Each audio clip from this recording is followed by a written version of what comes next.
Taigi, kodėl po 30 metų vyrams pradeda nykti raumenys?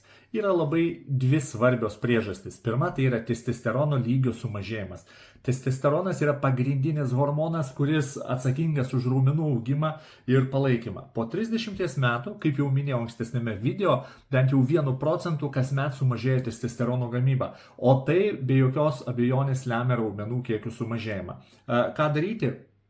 Kituose video atsakysiu arba rašyk tiesiai man.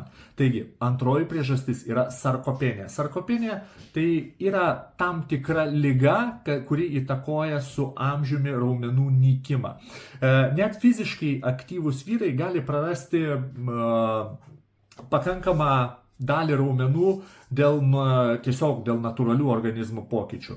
Medžiagų apykaitos sulėtėjimas, fizinio aktyvumo pokyčiai. Daugelis iš tikrųjų po 30 metų vyrai tampa mažiau aktyvus.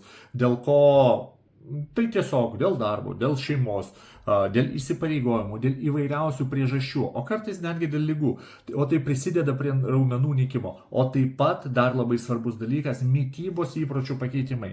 Kada nepakankamas baltymų ir kitų svarbių maistinių medžiagų kiekis tiesiog neigiamai gali paveikti raumenų masę. Ką daryti, kad raumenų masė nepradėtų nykti? Parašyk man į Telegramą, aš padarysiu tau programą, pasakysiu, ką reikia daryti, kokiu būti, kad viskas vyktų taip, kaip vyko anksčiau. Po 30 metų gyvenimas nesustoja, gyvenimas tik tai tęsiasi. Patikėk, man 49, aktyvumo daug, viskas yra tvarkoj. Na, nesu raumenų kalnas, bet žinau, kaip tai išsaugoti.